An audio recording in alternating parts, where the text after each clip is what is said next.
Well, hello there. I thought today I would do a little bit of a different kind of video. A little bit of story time with Stormin.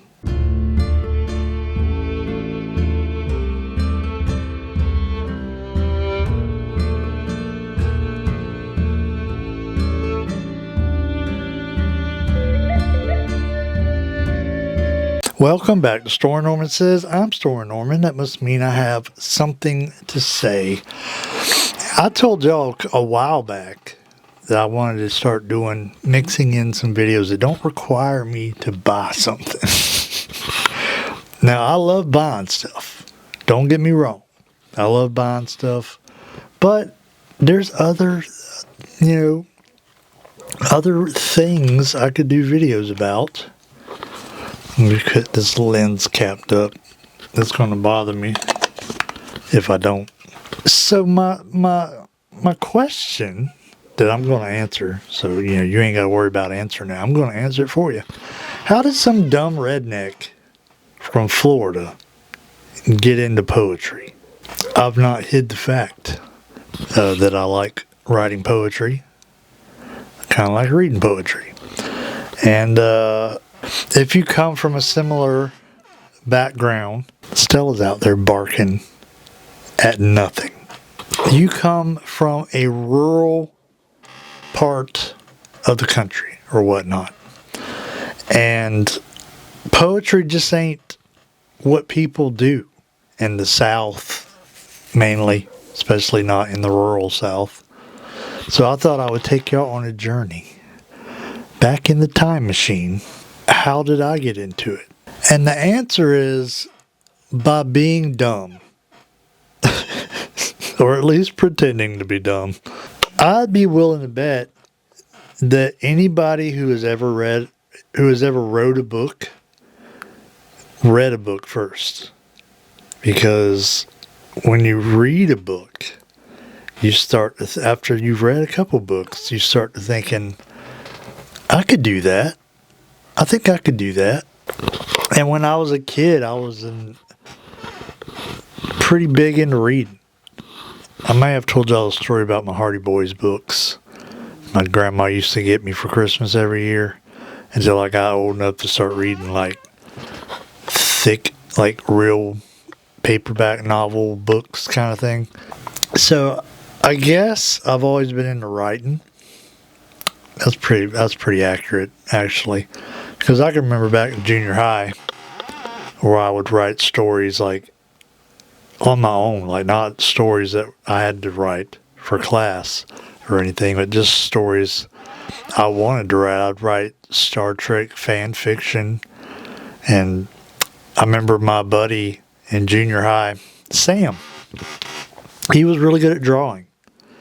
And he would draw comic book characters and create his own characters. And we had decided we're going to start our own comic book.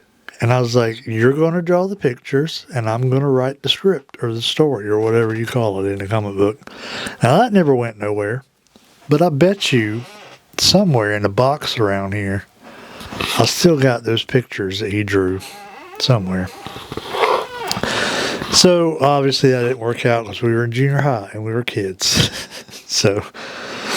But as far as poetry goes, when I was in, I want to say 7th grade, probably was 7th grade,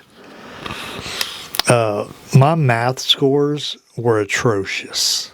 I don't like math. I'm not good at math. And my grades in math reflected that. Because not only was I not good at math, I didn't care about math. Like, it did not interest me one iota. So I'd go to class, the teacher would be teaching math and whatever, and I'm just in my own little world, not paying a lick of attention. So when it came time to do the work, I didn't know what I was doing. So I got called into the guidance counselor's office, and they said, hey, we're really worried about your grades here, which really it was just math. That's really the only class I struggled with. That we're going to put you in a dropout prevention program. And I'm like, I don't know what that is, but whatever. So they put me in a dropout prevention program. And it was fine. It was good. If you know what that is, you might be familiar with it. It's basically where they put the kids that are stupid. I mean, that was the joke uh, around that program when I was a kid. They called it STAR, Students at Risk, but everybody else called it DOPE, Dropout Prevention Education. DOPE. So if you were put in there, you were a dope. So basically what it is the kids that are struggling, you get easier classes.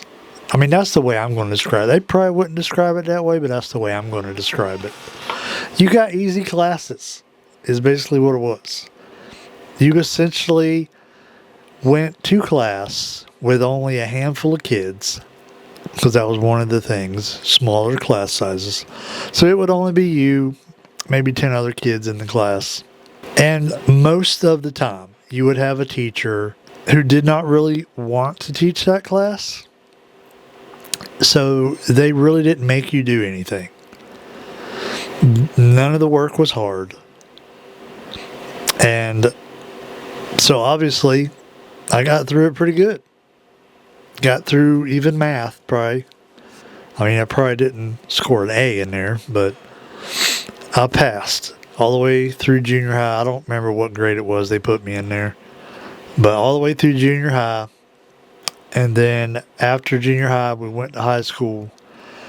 And I went to high school in 10th grade because they didn't have 9th grade at the high school when I went. Junior high was 7th, 8th, and 9th. And then you went to high school for 10th, 11th, and 12th. It's not that way now, but that's the way it was when I went. So I went to high school for my 10th grade year. And they did not put me in dropout classes because they're like, we don't think you need them. So we're just going to put you in regular classes. And I hated it. So what I did was I concocted a plan to get myself put back in dropout prevention classes. And I look back on this now. I'm like, oh, well, I used to tell people, oh, well, I was kind of a dumb kid when I was in school. They put me in dropout prevention. And that might have been the case in high school and junior high. But in high school, it was because I was lazy. It's not that I couldn't have done well if I would have applied myself. I just didn't want to. So what I did was I purposely failed math. They put me in math. I didn't care, didn't want to do it, didn't like it. So I made it my mission to fail as hard as I could. And I did a pretty good job. So after a couple months of not doing any homework and failing every test and assignment that they gave me, I think my grade was down to the upper 20s. Like it was, I succeeded in failing that class. So they finally took me to the guidance counselor and said, okay, we're going to put you back in dropout prevention classes. And I'm like, mission successful. So they put me back in dropout prevention classes. And same as always, I did good because the classes weren't hard. And then I'm getting to my love of poetry, you might be wondering. I had a teacher, I don't remember his name, unfortunately. We had class in the shop class because there was nowhere else open during that time for us to have class. So our class was in the shop because the shop had that period off and nobody was in there. So we had our class for whatever period that was in the shop class, but it was like an English class. We were having English in the shop class. So we're sitting there at this big table surrounded by drill presses and chop saws and everything else. I guess it was English because I don't really remember doing any English. And like I said, I don't remember if it was English because I don't remember doing any English. But it was like an exercise in what happens when you give a teacher free range to be creative and come up with their own curriculum. Because we made a movie. That was one thing we did. He brought in a camera, and the whole class, there was like 10 of us in that class, maybe less than that. We made a movie. And it was a silly movie.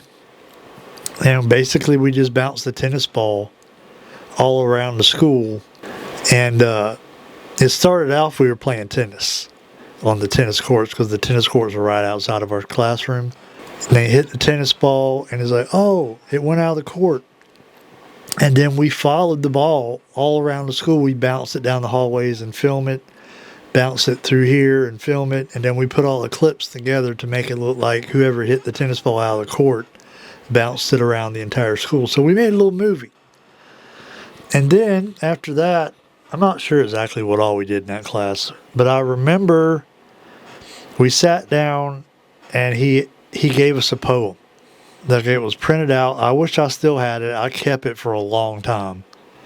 I wish I still had it somewhere, but if I do, I don't know where it's at. But it was a poem that he had printed out, and he gave us all a copy of it, and we read it, and he had us write a poem. And that was it. I was flipping hooked. And I think it was because that poem, like, I considered myself like a goth kid in high school. Not really. I really wasn't. But I listened to metal, and I really hung out with the goth kids and wore black. And so the poem that he gave us was about death. I'm pretty sure it was about death. So I wrote my own poem, whatever that was. I don't even remember. And I was hooked. That was it. I was hooked on poetry at that point. But, like I said, look at the area I'm from. A rural part of Florida, a bunch of rednecks. Poetry is looked down on. You know, you're not celebrated for writing poetry here. You're looked at as a little sissy. So, I didn't really dig into it. But when I was dating a girl, obviously, I would be inspired to write some poetry. Sweet love poetry for her. So I'd do that. And as long as I was dating a girl, I'd write poems about her mainly. Which brings me to this. I had this fancy notebook round about 2008-ish. Like, it was a really pretty notebook. Now, I wasn't a notebook enthusiast back then, so I couldn't tell you where I got it from. Probably bought it from Walmart, something like that. And I had wrote so many poems in that book. And it was thicker than this. And it was mostly while I was dating this girl. And we dated for a year and a half. And I just wrote her poems all the time. And even afterwards, I continued to write poetry. But that notebook was so important to me, because it had all my poems in it. And I did have copies of them on my computer, and I probably still have some on a flash drive somewhere. But I was super proud of that book because my poetry was in it. And one time I was dating this other girl after the other girl, and I was talking about, I like to write poetry. And she's like, oh, I'd really love to read your stuff. So I did the dumbest thing that I recommend you never do. I brought her my notebook and left it with her at her house so she could read my poetry. And that was the last time I saw it. We ended up breaking up, and she ended up moving. And I did, even after the fact, contacted her like, hey, I left my poetry book over there. Kind of like to get it back. And she was like, well, I've moved since then, and it got lost, and I don't know where it's at. So, don't ever do that. So I bought this one. And my goal was to make another one. But, man, it really took all the motivation out of me. And I got a few pages. 2007. July 23rd, 2007. was the first poem that I, copied from my computer and transcribed, or whatever the word is, into here. 1, 2, 3, 4, 5, 6, 7, 8, 9, 9.5. 9.5 pages of this notebook got poetry in it.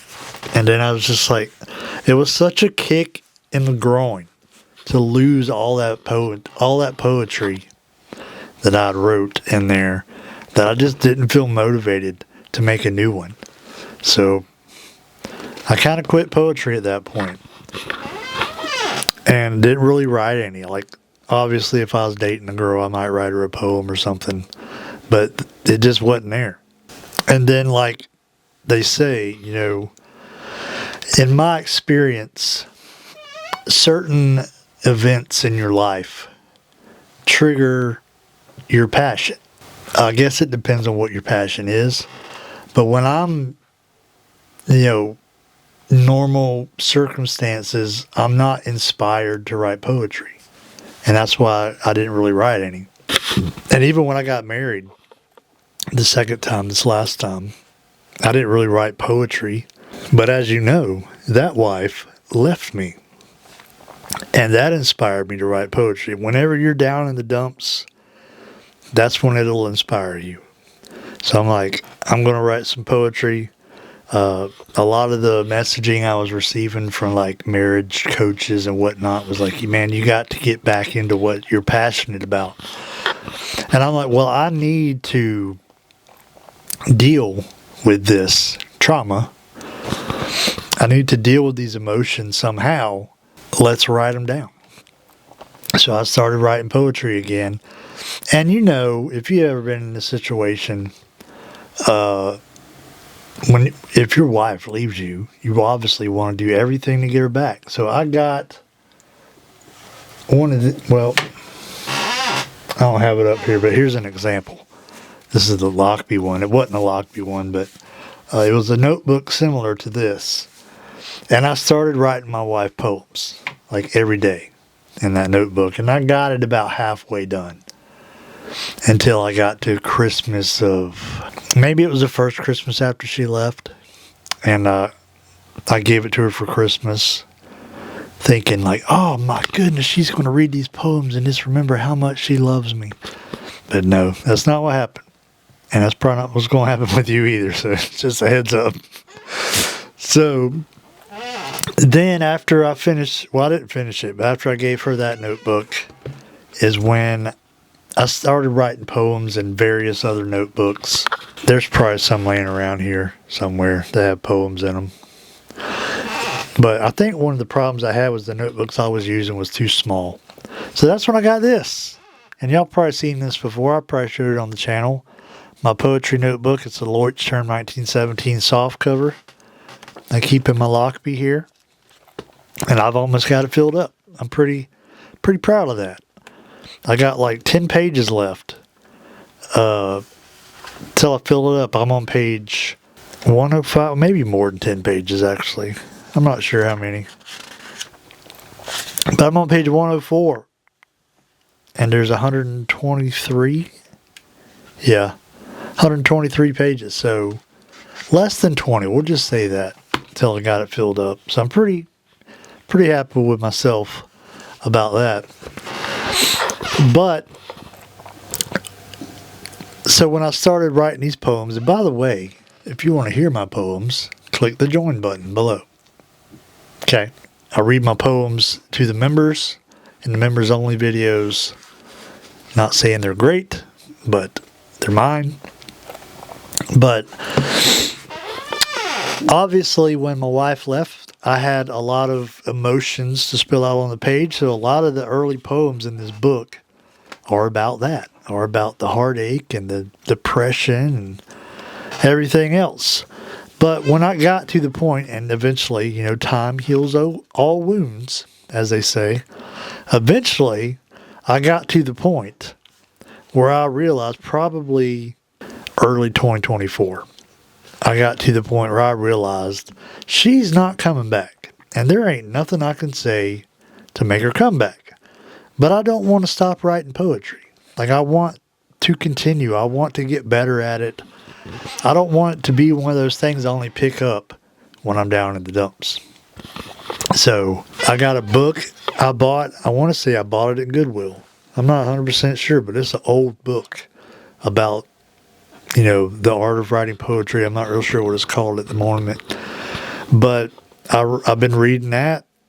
I got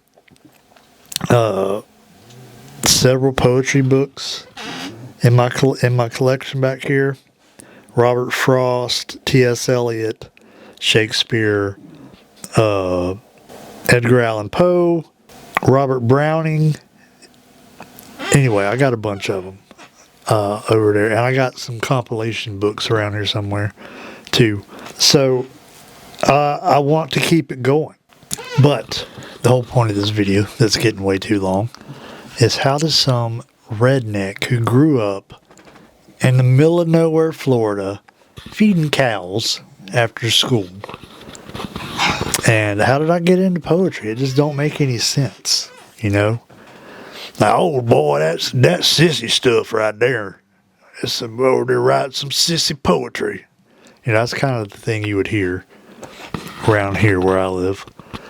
But I got into it because some teacher had the free reign, and it's not like I didn't take English classes and stuff like that, but that was my junior year, and I didn't take English literature till my senior year. But it's not like I was never exposed to it ever.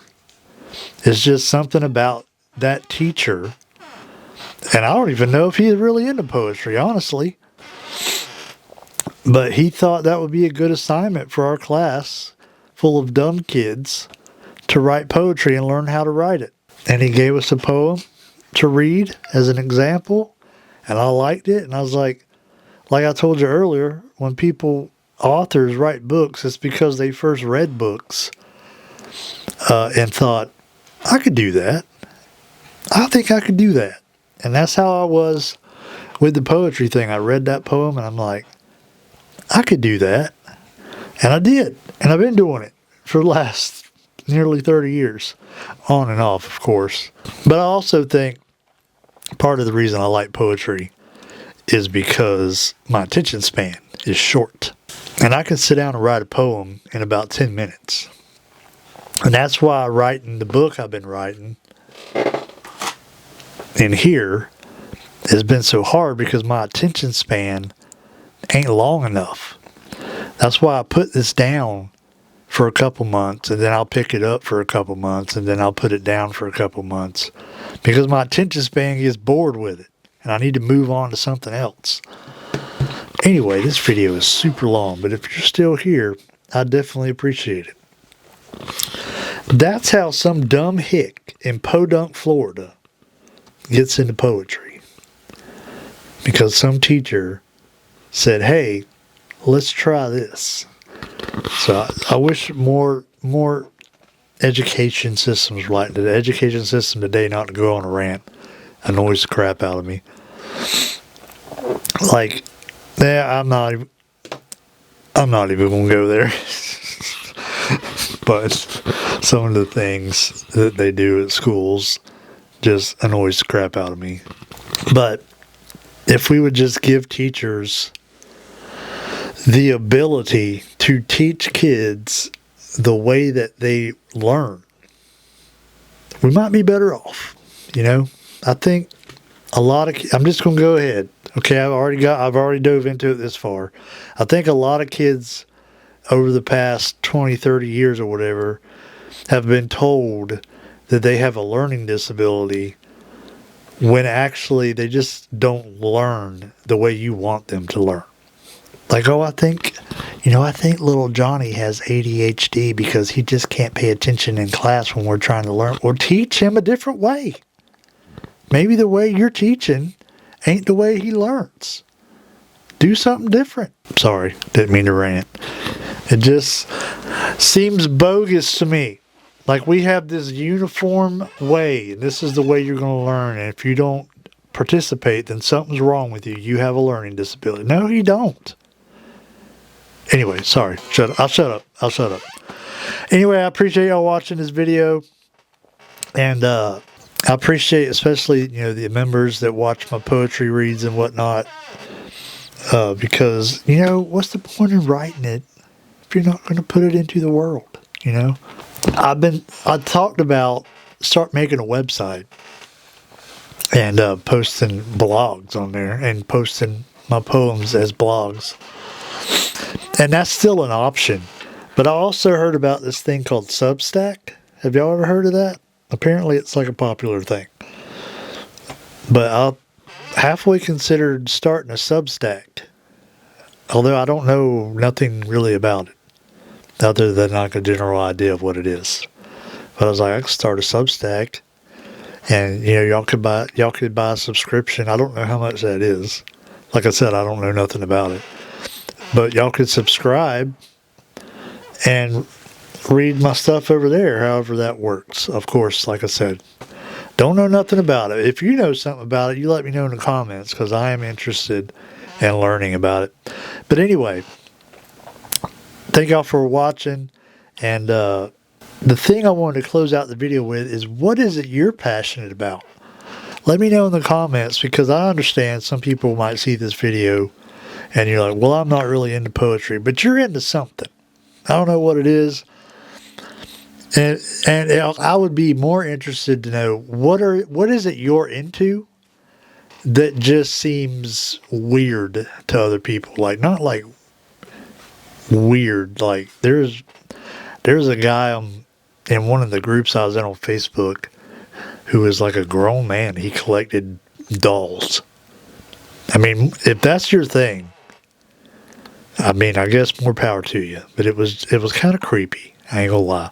But what is it that you're into that maybe for your region that you're from or whatever, like it's just weird. Like people's like, we don't do that kind of thing here, kind of thing. Like maybe you live in a big city like New York or something and you're into rodeos and country music and people's like, we don't really do that around here. Anyway, y'all let me know a lifelong, even though technically it's not lifelong, but lifelong passion that you've had that just came about out of the blue. Because I probably never would have got into poetry if that teacher hadn't sat down one day and handed us a poem and said, we're going to try and do this. That was a good class. I enjoyed it. I wish I could remember that teacher's name, but I can't. Anyway, if you're not subscribed to the channel, if you stayed this long, you might as well. You might as well subscribe. It's free. It don't cost you nothing. And then when our next video I post that's not as lame as this one, you'll be around for it. It'll pop up in your thing. You'll see it. But anyway, if you want to become a channel member, starts at $1.99 a month. You click the join button below, and you'll get either an unboxing. Do I need to post the members only video? I think I do. I already uploaded it, but I haven't posted it yet. Anyway, it'll be up before y'all see this one. But anyway, you click the join button, become a member, and you'll get early access to videos, and you'll get a video of me reading a poem that I wrote or a story I wrote, because that's what's going to be this week for you channel members watching, even though the other video is going to be out before this one. I'm going to read y'all a story that I wrote, a short story that I wrote in my Paper Republic. Or you get an unboxing video of something new that I got in that I'm going to do a review on later. So you will be the first to know, like this thing that I've been telling you I'm going to review, but I've never showed y'all. The members already know what it is because I've already showed them. But anyway, thank you for your time. Thank you for watching my videos, because it would be kind of a waste of 30 minutes for me to sit here and make this video if nobody's watching it. So I appreciate y'all. Hope y'all have a great day. I've been Stormer Norman. I've said things, and I will catch you in the next one.